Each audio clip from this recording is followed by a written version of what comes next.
Nouveau journal sur Éduc TV. Merci d'être avec nous. Les titres. Démarrage des activités de la Semaine de la science et des technologies dans la province éducationnelle de la Funa avec l'inspecteur principal provincial. Thème choisi, Imagine demain, sciences et société. Les détails dans ce journal. Visite du ministre de Sport Didier Boudibou pour un soutien et encouragement au Léopard U20 de la RDC en préparation à Tunis de la CAN qui se tiendra en Égypte. Reportage à suivre.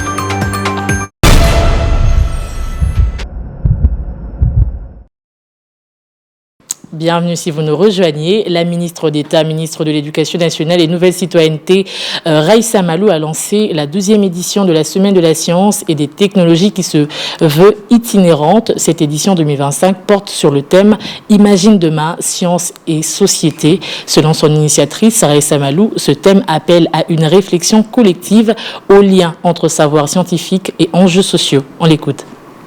C'est avec enthousiasme que je m'adresse à vous aujourd'hui pour lancer la 12e édition de la Semaine de la science et des technologies organisée en partenariat avec l'ASBL Investing in People. Depuis 2014, cette semaine est devenue un rendez-vous incontournable pour faire vivre la science au cœur de notre société. Elle est une fenêtre ouverte sur la curiosité et l'innovation, mais aussi sur l'espoir. L'espoir que nos enfants, nos jeunes, filles et garçons, trouvent dans les sciences des raisons de rêver et des outils pour bâtir un avenir meilleur. Cette 12e édition se tient sous le thème Imagine demain, science et société. Une invitation à réfléchir collectivement au lien entre savoir scientifique et enjeux sociaux, à l'heure où notre pays, notre continent et le monde sont confrontés à des défis majeurs, mais aussi porteurs d'opportunités. En lien avec l'exposition universelle 2025 à Osaka au Japon, la République démocratique du Congo affirme sa volonté de participer pleinement à la dynamique mondiale de transformation portée par la science. Car nous croyons que la science ne doit pas être réservée à une élite, mais partagée, vulgarisée et vécue dans toutes nos écoles, dans toutes nos communautés. C'est pourquoi cette année, la Semaine de la science et des technologies adopte une formule hybride. D'une part, des animations scientifiques décentralisées sont organisées durant tout le mois d'avril dans les provinces grâce à l'implication remarquable du réseau des catalyseurs. D'autre part, une semaine d'activité principale à Kinshasa débute ce 21 avril avec des animations scolaires, des conférences, des expositions et une cérémonie de clôture prévue le 24.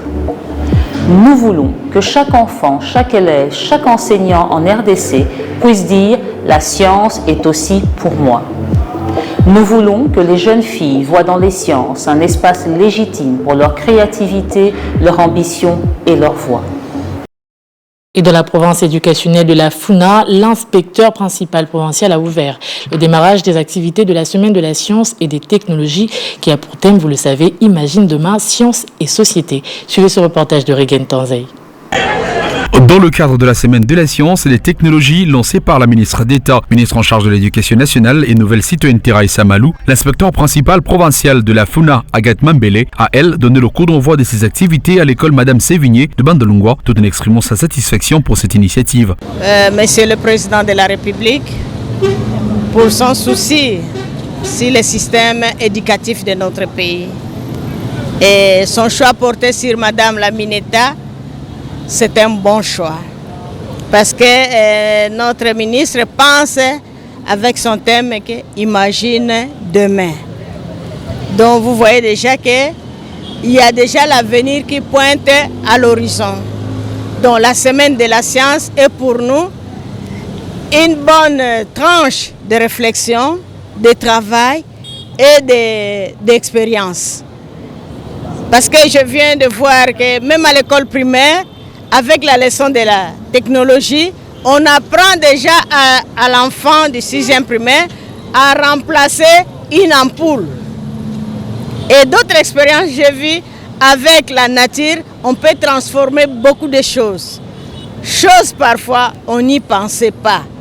Pour le coordonnateur des écoles, Madame Sévigné, ces activités sont d'une importance capitale pour la génération future qui constitue la relève de l'avenir de la RDC. Je tiens tout d'abord à remercier Madame notre ministre de l'éducation et de la nouvelle citoyenneté pour cette grande initiative.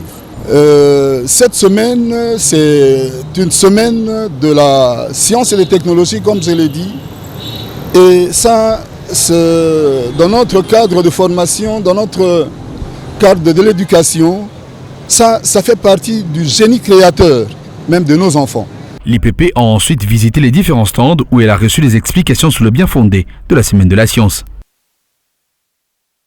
Le challenge du serment du citoyen se poursuit. Jacquemain Chabani-Louko, vice-premier ministre, ministre de l'Intérieur, Sécurité, Décentralisation et des Affaires coutumières, a récité à son tour le serment du citoyen, main sur le cœur. Dans ce moment solennel, il rappelle que la citoyenneté active commence par le respect des principes qui fondent notre vivre ensemble, la loyauté envers la République, la protection du bien commun et la promotion de l'unité nationale. Suivez.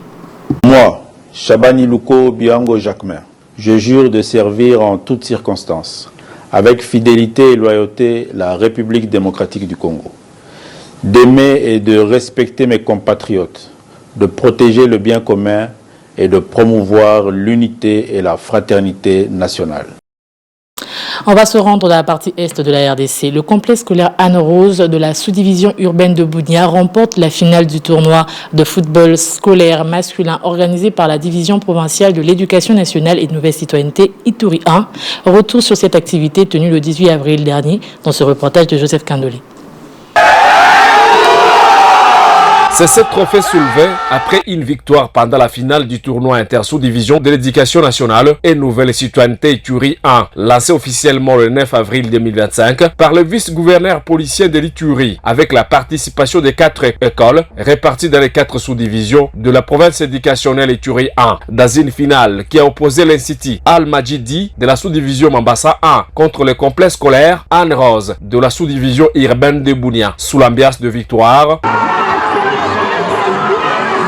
Le complexe scolaire Anne Rose de la sous-division urbaine de Bunia avait rapporté cette finale sur un score de 3 buts contre 1. Prenant la parole, le prophète de l'Ituri 1, Ivo Mouke Abouassel, avait encouragé les écoles qui ont perdu et de fournir les efforts pour l'édition prochaine. Depuis les 9 enseignements, jusqu'à ce jour, nous étions en train de gérer un championnat provincial qui vient d'acquérir en douceur la raison qui justifie ma joie.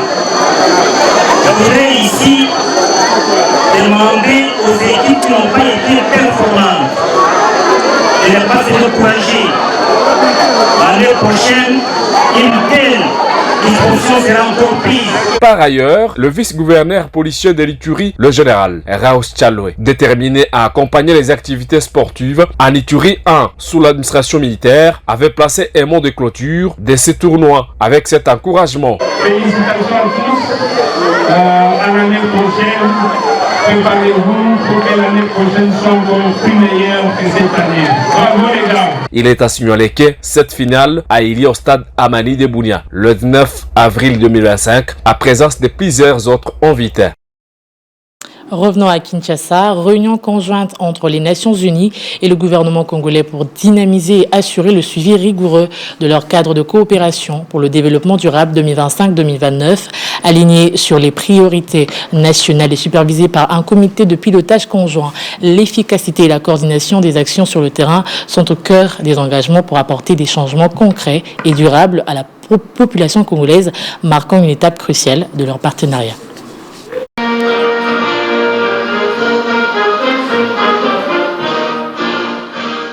C'est une rencontre cruciale à Kinshasa entre les Nations Unies et le gouvernement congolais sur le comité de pilotage du cadre de coopération du développement durable. Objectif, dynamiser et assurer le suivi rigoureux de leur cadre de coopération pour le développement durable sur la période 2025-2029. Aligné sur les priorités nationales de développement, ces cadres de coopération visent à apporter des changements concrets et durables pour la population congolaise. Le cadre de coopération 2025-2029 n'est pas un simple plan de travail, c'est une vision partagée et alignée sur les priorités nationales de développement pour une RDC plus résiliente, plus équitable, plus prospère, dans le respect des droits humains, de l'environnement et des engagements nationaux et internationaux. Ce cycle de coopération démarre alors que nous entamons la dernière ligne droite de l'agenda 2030, donc l'agenda des objectifs du développement durable, pour lequel, on doit dire, malgré certaines avancées, la RDC demeure fortement en retard dans la réalisation de ces objectifs. C'est un rappel puissant de l'urgence d'amplifier les efforts durant cette dernière ligne droite, de jouer sur les leviers accélérateurs, de corriger les inégalités et de veiller à ce que personne ne soit laissé pour compte. Pour garantir une mise en œuvre fluide et transparente, des rôles et responsabilités spécifiques sont attribués à chaque membre. De son côté, le ministère du Plan s'engage à assurer que les actions entreprises sur le terrain soient efficaces, coordonnées et qu'elles répondent aux besoins réels de la population.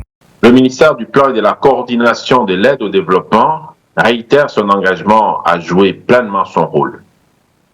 Un rôle stratégique, pour ne pas dire central, notamment dans le maintien d'une cohérence des politiques publiques, mais également dans l'assurance d'une planification stratégique intégrée. Cela en coordonnant efficacement les appuis extérieurs ainsi qu'en veillant à ce qui s'aligne sur les priorités du gouvernement telles que définies dans le programme d'action du gouvernement et dans le plan national stratégique de développement. Cette rencontre marque une étape importante dans les partenariats entre la RDC et les Nations Unies. La mise en place et le fonctionnement efficace de ces comités de pilotage conjoints sont essentiels pour ces cadres de coopération qui a tant porté ses fruits et contribué à un avenir meilleur pour tous les Congolais. Un canot rapide assurant la liaison entre Brazzaville et le beach Ngobila à Kinshasa a tragiquement chaviré ce mardi 22 avril, faisant état de plusieurs escapés, 5 personnes disparues, dont 3 adultes et 2 enfants. Le VPM des transports, voies de communication et désenclavement, Jean-Pierre Bemba, s'est exprimé via ce communiqué en présentant ses condoléances aux familles éprouvées, rappelle le sens obligatoire du port de gilet de sauvetage et dénonce l'attitude de certaines autorités qui n'obtempèrent pas aux instructions données. Et ce communiqué officiel du VPM, ministre des Transports, voies de communication et désenclavement, je cite, « Je suis au regret de devoir informer l'opinion publique du naufrage survenu ce mardi 22 avril 2025 sur le fleuve Congo entre Brazzaville et Kinshasa, d'un canot rapide battant pavillon de la République du Congo. Des éléments en ma possession font état des 15 rescapés sauvés grâce au port du gilet de sauvetage et déplorent la disparition de 5 personnes, dont 3 adultes et 2 enfants. Les recherches se poursuivent tout en représentant les condoléances aux familles. Je rappelle le contenu de ma correspondance du 4 octobre 2024, rendant obligatoire le port du gilet de sauvetage par tous les passagers maritimes, fluviaux et lacustres. La non-application de ces instructions occasionne régulièrement des deuils sur les différents biefs, causant des tragédies comme celle survenue récemment à Bolengue le 7 avril et à Mbandaka le 15 avril 2025. Et la Ligue nationale de football, la décisive phase des play-offs débute ce mercredi 23 avril avec programme 4 matchs prévus dans 2 sites. D'abord à Lubumbashi, le champion en titre, le tout-puissant Mazembe sera face au complexe scolaire Don Bosco, alors que le Saint-Éloi Lupopo va en découdre avec le FC Tanganyika. À Kinshasa, Maniema Union va offrir son hospitalité aux Anges Verts avant le très attendu les Aigles du Congo Vita Club.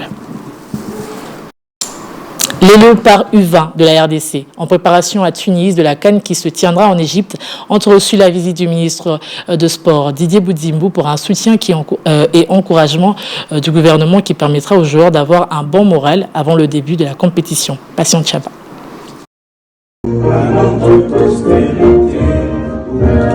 À Tunis, en phase préparatoire de la Coupe d'Afrique des Nations Égypte 2025 de moins de 20 ans, les Léopards de la République démocratique du Congo ont été face au ministre des Sports, Didier Boudzimbou, qui a effectué le déplacement de la Tunisie avant que le fauve congolais ne se lance de plein pied dans la CAN en Égypte. Vous avez su ramener cette coupe-là. Pour moi, je ne pense même pas qu'on va viser la demi-finale, mais c'est la finale et rapporter la coupe au pays. Nous sommes un pays en guerre, un pays agressé. Vos parents, nos parents actuellement, ont une certaine blessure, ils ont besoin d'être soulagés, ils ont besoin d'avoir le sourire. Et le sport, surtout le football, c'est le sport qui réunit tout le monde. À quelques jours de leur entrée en lice face aux Black Stars du Ghana, les hommes de Guy Boukassa ont peint au ministre des Sports la situation globale de la sélection nationale, allant de la préparation jusqu'à la phase de groupe. Représentant le pays tout entier à cette joute continentale de surcroît des ambassadeurs, les Léopards ont reçu de vifs encouragements du gouvernement. Pour mieux se tenir face au Ghana, la RCA et le Sénégal, la RDC a concocté une liste de 24 fauves, plus 3 réservistes, afin de s'offrir le ticket menant vers la phase finale. Questions aux écoliers.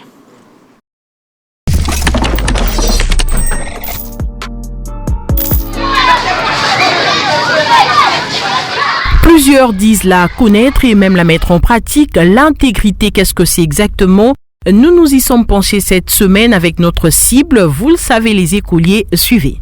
L'intégrité est la qualité d'un homme intègre, un homme incorruptible, doté d'un sens moral très élevé en toutes circonstances. L'intégrité, c'est le fait d'être incorruptible. L'intégrité, c'est un mot qui rime avec le mot honnêteté. Pour moi, l'intégrité, c'est la conscience pure. La sagesse de l'enseignant d'intervenir.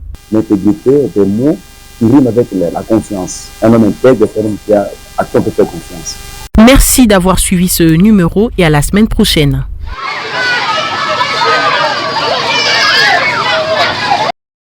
Et voilà qui met fin à ce journal, mesdames et messieurs. Merci de l'avoir suivi. Excellente suite des programmes sur votre chaîne, la RTVI.